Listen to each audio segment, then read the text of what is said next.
Everyone, we are excited for another show this week of LionDesk Live. This week, we're going to be learning about 4 ways that you guys can grow your real estate business. But the cool thing about it is I have a special guest today, Ruben Garcia. Welcome, Ruben. Hey. Hey, and I've known him for, a while now through LionDesk, actually. We, worked together. He did a Takeover Tuesday last year where we followed him as a real estate agent for the day. So he'll be sharing today his insights, what's worked, what's going to help you grow your business. And before we do that, though, let's learn a little bit about Ruben. Ruben, how long have you been in this industry? And I know that you work for real estate. You're a real estate agent, but for eXp Realty, right? Correct. Right. So let us know a little bit more about you before we dive into those topics. Okay. Been in the business for about 6 years or so. Started at a large franchise, was there for about 6 months, realized they wouldn't allow you to brand yourself. So I left. I went to a company that was you were allowed to brand yourself, another large franchise. Grew it, helped grow a team there. It's for our first year, and about 6 months after that, became the team leader or the CEO of that office. We ran it for 2-ish years, broke all-time records. It was a lot of fun. Then moved into the productivity coaching program, ran that out of that office and another office, and then left there, and then went to eXp, where we've been here for 2 years. Nice. And how is it? You've been based out of North Carolina the whole time, right? Correct. Nice. Okay, so you guys, before we start diving into his master brain that he has for real estate business growing, what we're gonna do is I want to ask him a couple questions. But remember, you guys, ask all the questions because today we're gonna try something new. I'm always telling you guys, try something new because that's the only way you're gonna grow. So today, while he's speaking, ask all the questions. We'll be answering them right then and there. So we'll be going back and forth instead of waiting till the end. Okay, guys? So, Ruben, how long have you been using LionDesk? For about about a little over 2 years, I want to say. Nice. And is there a certain feature that you constantly use, or you and that your team use, that gets you guys going every day? Yeah, I mean, we run this thing every single day, 7 days a week, and this is something I teach in eXp world too, about the CRM. Although we get another one, I talk about this one. But yeah, we one feature that we love is being able to set up all the text messages that we have, because we run 100% text messages in the morning, setting up everything that we need in terms of communication, of contact attempts is what we call it. So text messages going out in the morning takes about an hour to do, but prepping that in the morning and having a system that allows us to prep all that work and communication that's about to be sent out for the day, for us, is awesome. At a great price too, by the way. That's something we looked at. So that's what we do. And you guys, I did not ask him to say that, so that's pretty rad. She did. No, she didn't. But that's to be honest, that's what had us look at it first, was the price. Yeah. And then reviews, we checked out reviews were good. And then we went back and we haven't let go of it since. So. Hey, actually, again, we're going to try it out. Robert is actually asking, what success rate of text messages do you have for your team? Great question. So we run the ratios. We run contact attempts to contacts made. Contact attempt to contact made ratio is 2 to 1. Nice. And is there a specific time? Like, I know you have them all segmented. So all your audiences that you send text to, do you have them, segment them in LionDesk by, seller, buyers, so that way you can mass send to multiple people to that audience specifically? We don't. That's something that we're obviously diving into, and we're learning a little bit more about the power of tags. But we run licensed and non-licensed people at the moment, and clients. Obviously, we treat our clients a lot different, and people within our organization, those also have a tag to separate the type of information that goes out via mass text.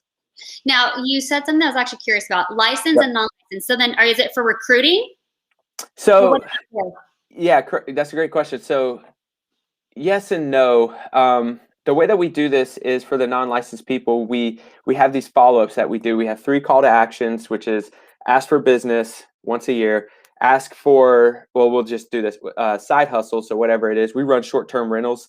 So we're talking about those every 6 months, and the talent. So we're asking for talent. Now the talent in the ask for business looks completely different for a licensed and a non-licensed person.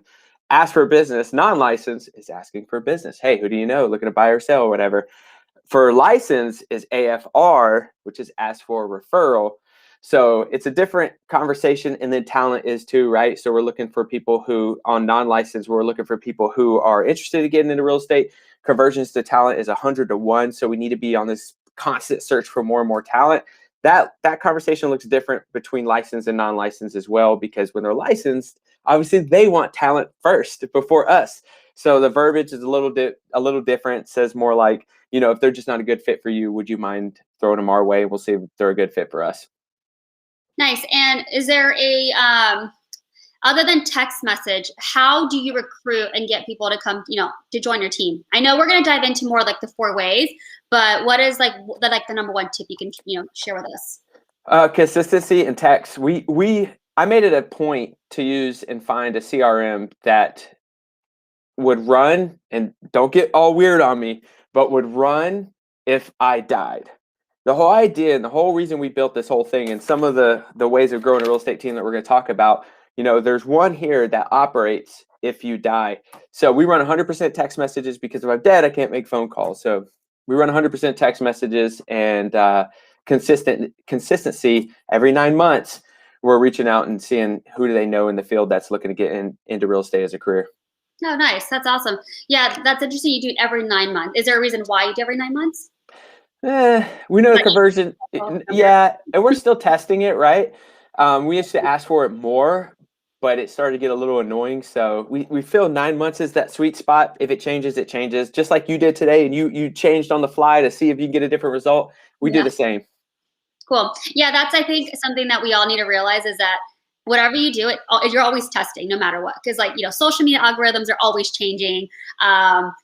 People, the way that they answer, phone versus text messages, sometimes you see that video works. So the only way you're going to realize what works for you in your business is really testing it.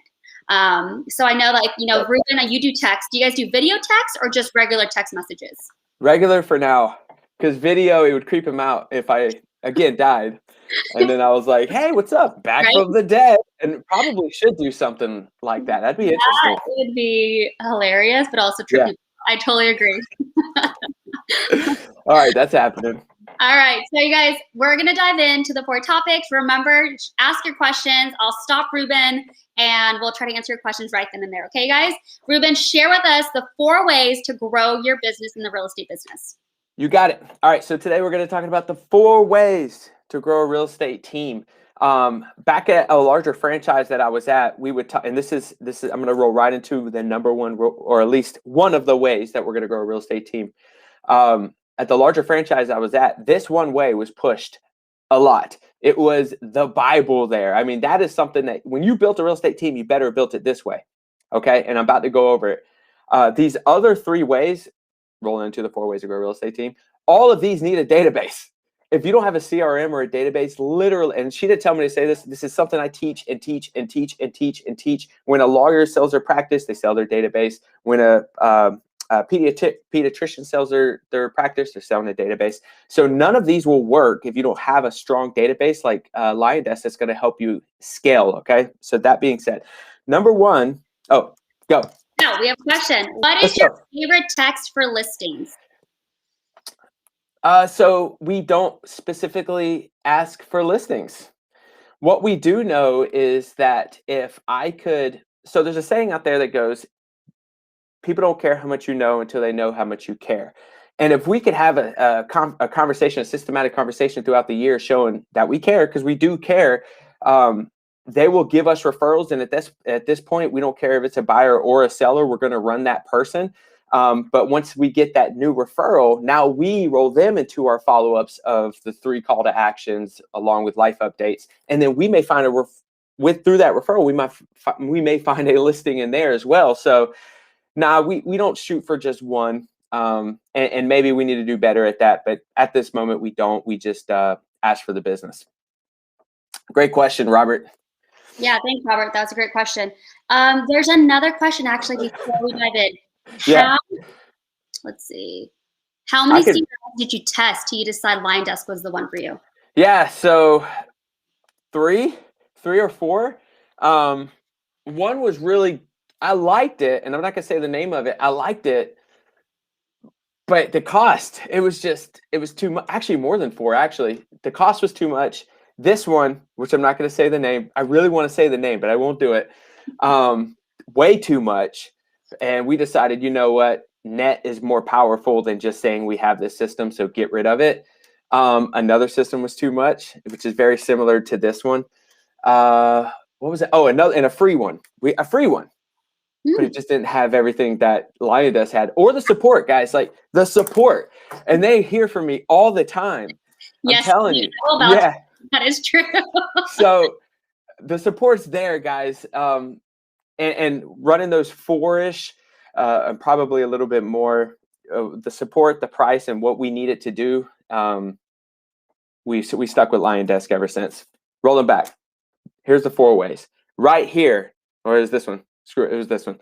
Right here is called the 7-level system. Now, most of you guys may already know what this is. This is the Millionaire Real Estate Agent, or the Red Book is what some of people call it. This is the way you grow a real estate, one of the ways you can grow a real estate team. And what it is basically is you're out there hustling, you're getting busy, you do really well, so you're getting more referrals, you start to grow the business. All right, now you need leverage. And what the Millionaire Real Estate Agent, or the 7-level system, says is, number one, this is you busy. You do everything. You're even the janitor. You need to leverage yourself. So your first person you hire to get rid of the paperwork and all that craziness is the admin. Well, you start building this structure, right, till you hit 7 levels, and it's you, admin, 2 admin. Now you bring on your first buyer's agent, because buyers take up some time, so on and so forth, all the way till you get the 7th level. Now you can pick up the book and get more detailed on this. Some of the pros is that literally this will teach you how to grow a real estate business, or any business. It is fantastic on teaching you how to grow business. It's got financial models in there. It's got leverage models in there. It's got a lot of fundamentals about business in there. The only con, and this is what led to the other 3 ways to grow a real estate team. Some of the cons is that you saw the 4th level was a buyer's agent, meaning that when you bring on another agent, now they're just going to run buyers. And what we found was that the buyer's agent want to run listings, but they can't. They're forced to do what they call the one thing. So it's limiting. So you're going to see agents who get frustrated in that buyer agency position, right? Also, you're going to see agents who want to market themselves. Obviously, the Millionaire Real Estate Agent, the 7-level system, is very heavily branded on whatever that one agent has created. Once you start bringing on talent and they start doing really well with this 7-level system, you're going to see that some want to brand themselves as well. So those might be some of the cons. Also, better be prepared for a lot of overhead and a lot of liability. As this 7-level system goes, at the 7th level, you've hired a CEO to take over the business for you. All right. Could you imagine the overhead when you hire a CEO on top of what they call a cost of sale for the commission splits between the buyer's agents and the listing specialists, along with the admin? So I'm not diving too deep into the 1st level, because there's literally a book on this. It's called the Millionaire Real Estate Agent book. It's the Red Book. But we found, I only found a handful of agents who really hit that 7th level, and we knew that there were frustrations. So all we did was not ignore it and started to create other ways to grow a real estate team. We didn't want the overhead. We didn't want the liability. And we wanted the agents to decide if they wanted to run buyers or sellers, and which I'll show you on the 4th way to grow a real estate team. How can you allow the agent to create their own brand under your business? Yeah. Now, question, and actually goes along with what you're talking about. Do you use LionDesk as your assistant, or did you hire one? Did you have them learn LionDesk to manage your team? So there's like a couple questions in that one.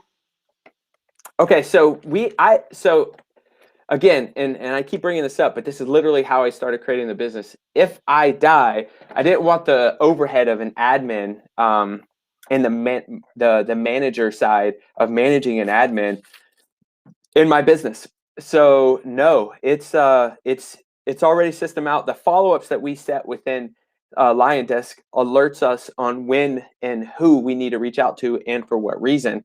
And let's see, we did 5, 10, 15, 20, 25, 30, 35, 40, over 50 follow-ups this morning, and it took an hour. So there's not a lot of work that's put forward to it. We did not hire an admin. However, it is built that if I die, we have a virtual assistant ready that can jump in, take over, and run it as if I was still there. I hope that answered your question. Let me know if it did. All right, going on. Move on to the next tip. Yeah, no worries. Great questions, by the way. Keep them coming. Keep them coming.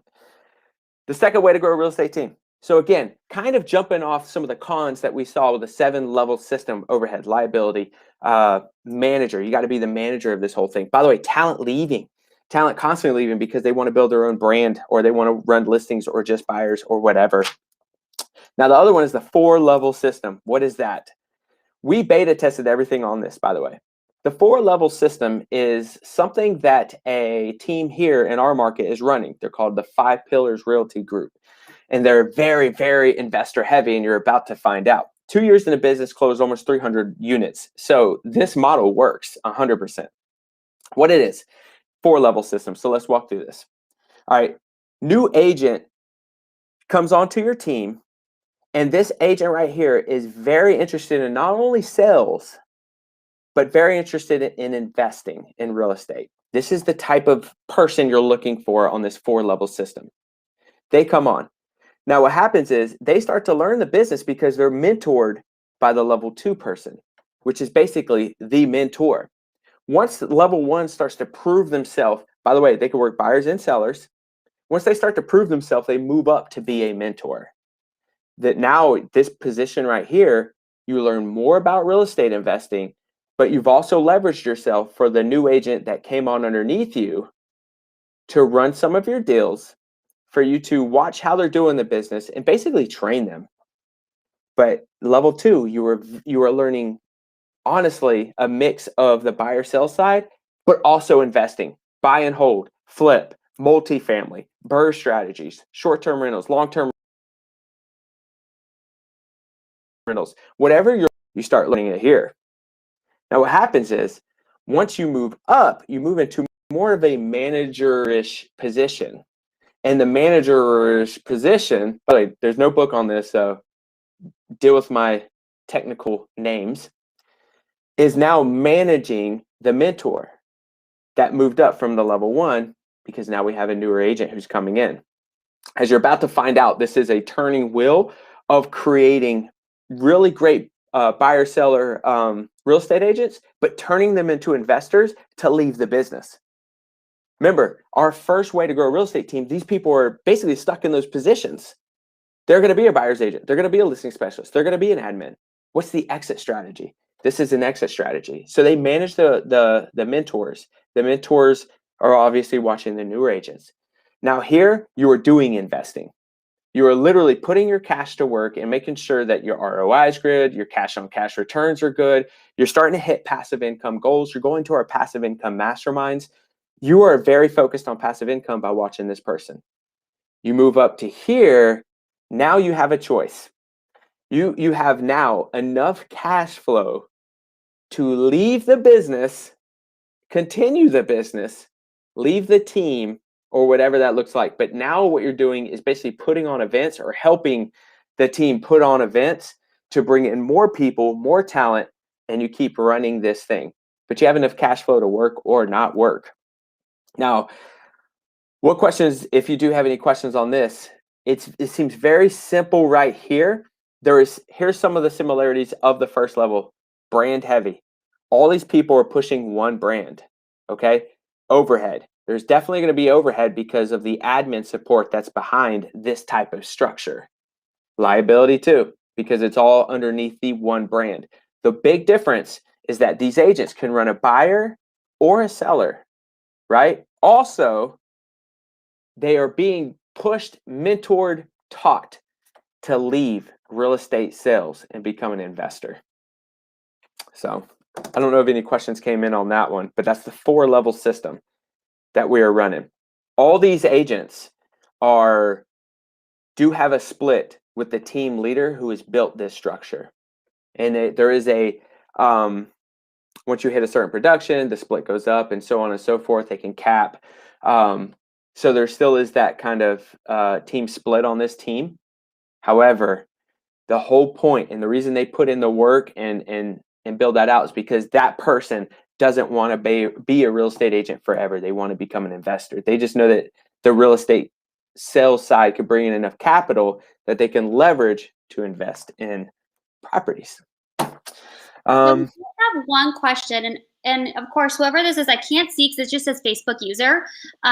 Let us know if it's the right question. It says, I'll show it. It says tips on brand building, one team view. So to me, it almost sounds like is there any tips that you can share on brand building for like a team perspective?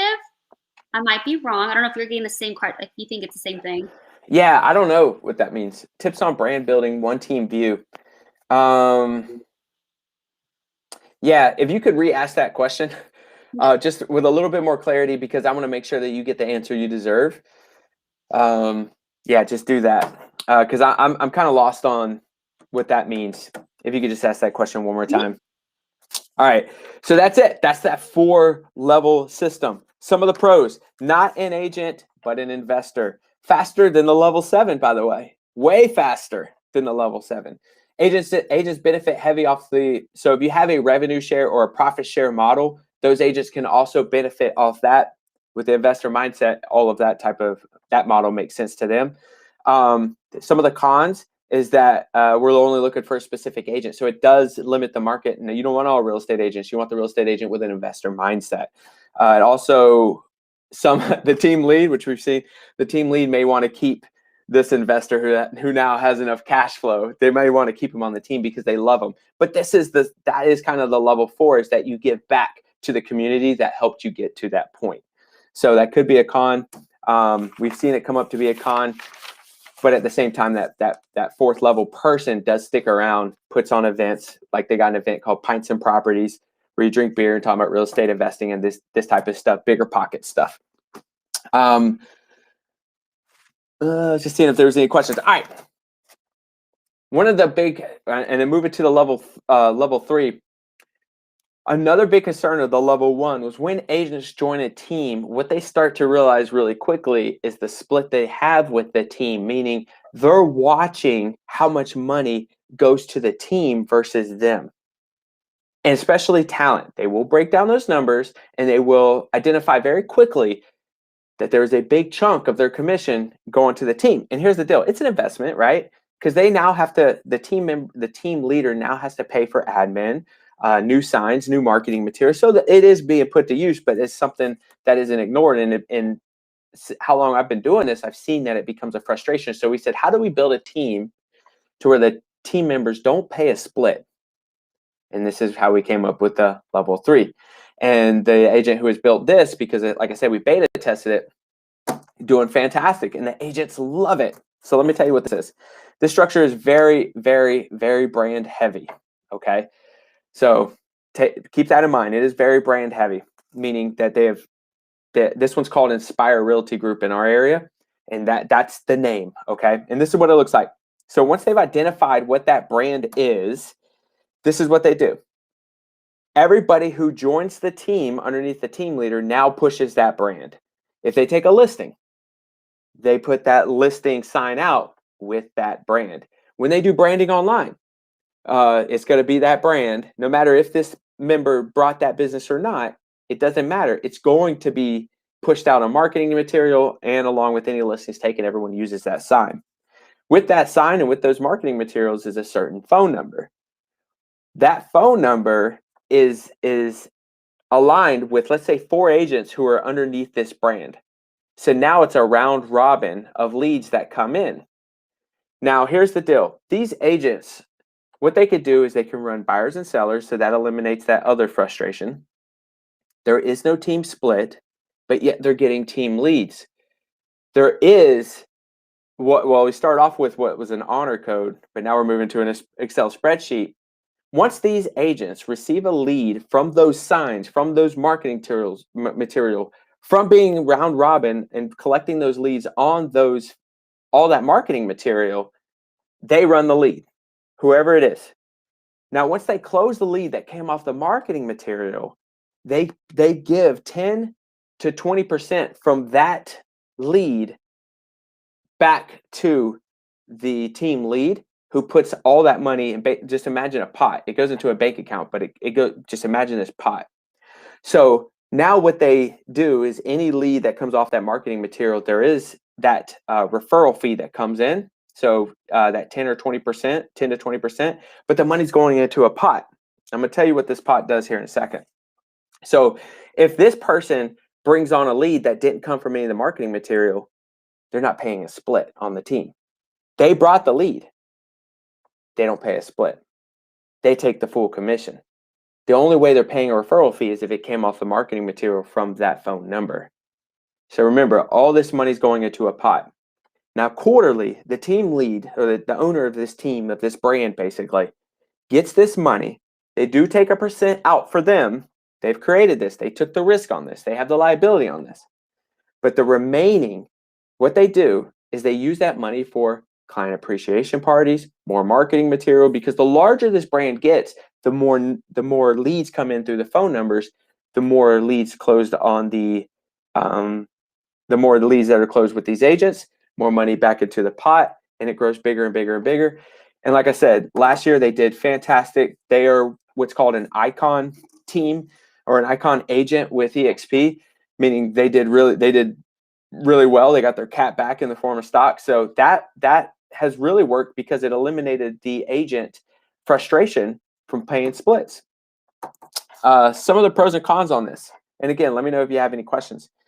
Pro is that the team members don't pay any splits. So if you ever hear an agent who's frustrated because they're on a team and they're like, man, 50% of my commission goes to the agent or to the team lead or to the brand, and I brought the business. That type of structure doesn't. You can have full commission on that. So that is a pro.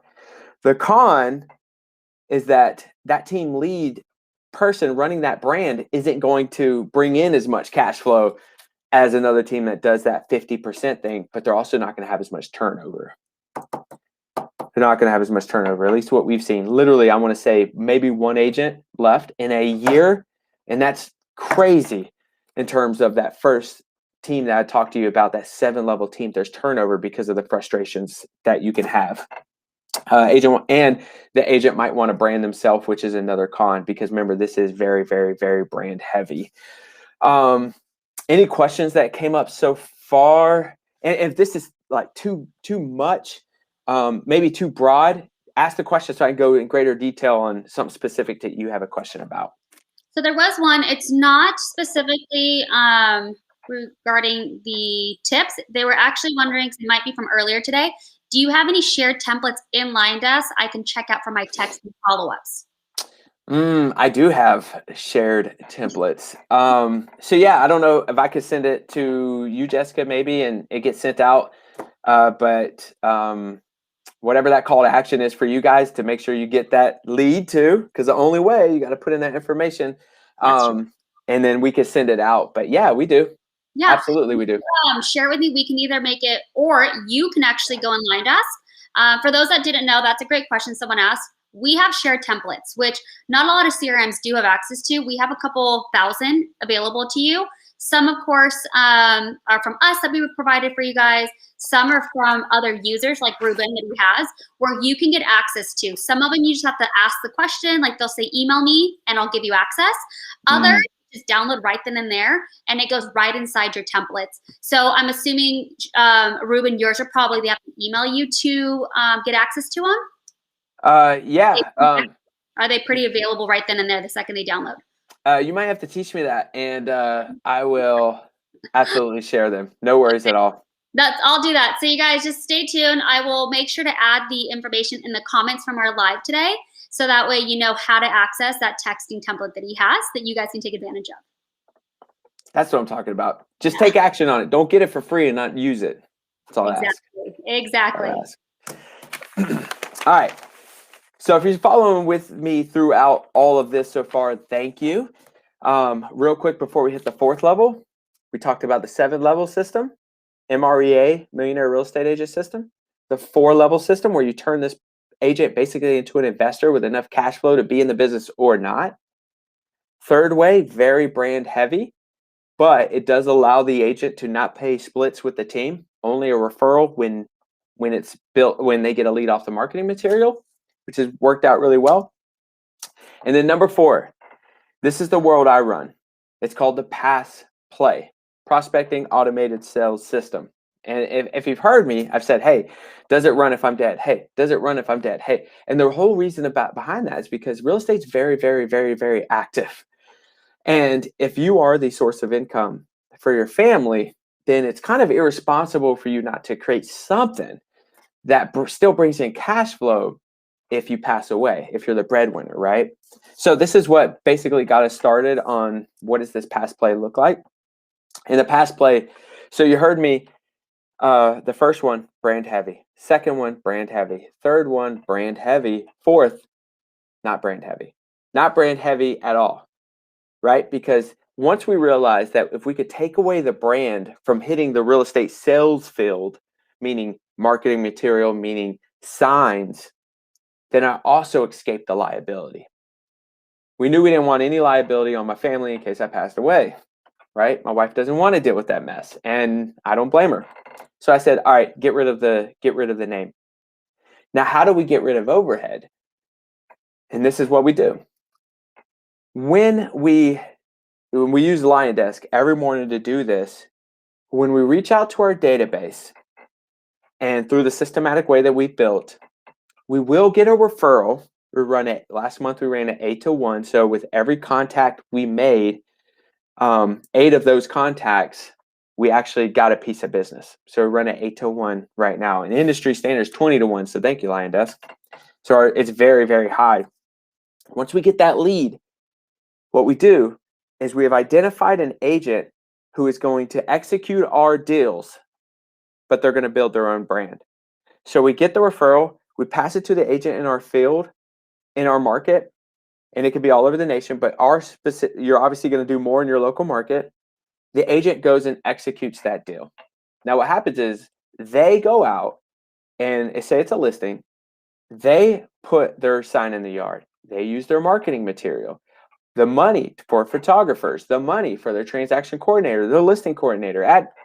I don't deal with any of that. So what we've done is escape the overhead of the real estate business, but we're still creating real estate business without the liability and the overhead. Okay? These are 2 things we looked at. Now, brand is still kind of important. So what we've done is when that agent goes out there and executes that deal, we do 30% or higher referral fee, which is another way we escape liability because their commission and our association only sees me as a referral agent. They go out there, they execute the deal. If they do closing pictures like with the clients or anything like this, then they have to put their brand, whatever their brand is, but then they put powered by, proven by Ruben.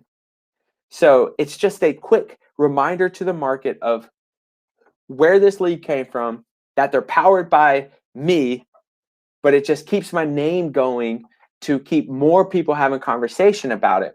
So there is that piece. Another piece is when they do go out in the field and they execute that deal for me, they have to put me in a group text. So the client feels way better, right? Because I'm still part of the deal. And the client or the agent, there's a little bit more accountability of the rate of conversation, the professionalism, because I'm also in the group text. So once it goes under contract, we have something in LionDesk that keeps communication with them to pull out more referrals to keep running this lead or to keep running this Pass Play.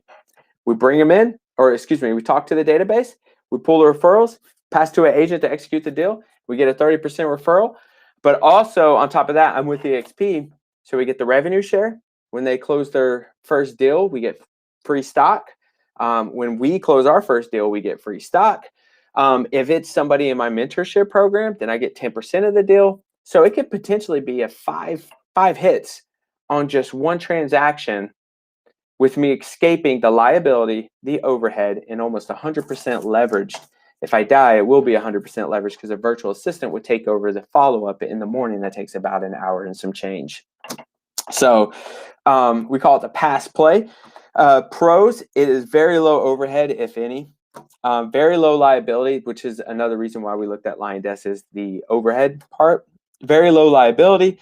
and very, very, very, very highly leveraged. Some of the cons, you're only looking about that 30% commission that you're going to get on that deal, but it does free up more time for you to do some of the things that you love outside of real estate, or just keep beating up the database and building out the database to pull more referrals to close more deals. I mean, the way that we run it is very passive, almost a passive income source. Last month, we closed 6 deals. It looks like we're going to close about the same this month, and we're closing them in different states. Us being in Fort Bragg, Fayetteville, North Carolina, we have people who PCS or move, and now what we're doing is sending referrals in different area codes that have higher closing rates, where the 30% is a much higher margin for us, but really high margin because we run a high net. We don't run overhead, right? I mean, so anyways, I know that's again very broad. I'm trying to be respectful of time and answer Q&A, but that's the 4th way that we have found to grow a real estate business. Level 7, brand heavy, right? A lot of overhead, a lot of liability. Takes a while to hit a level 7. I could probably put a handful of people who's actually hit level 7, and it's in the Millionaire Real Estate Agent book. This one, 4th level, the second one. Now that one happens a lot faster, very brand heavy. You will have overhead and you will have liability, but you're turning agents into investors. This one, you are brand heavy, but the agents have no commission split on your team on all of their deals, and they can work both buyer and seller. Still have overhead, still have liability. In the past play, no overhead, basically, no liability, and almost 100% leveraged, and about an hour and some change a day, and you can have the whole day to yourself to focus on growing that business, creating more opportunity for you and your agents. I don't know, golf, whatever else you enjoy, but it's definitely way more leverage and is an exit strategy for any agent who wants to get out of the field, doesn't have time to be in the field, dual career agents, and people who just want to spend more time at home.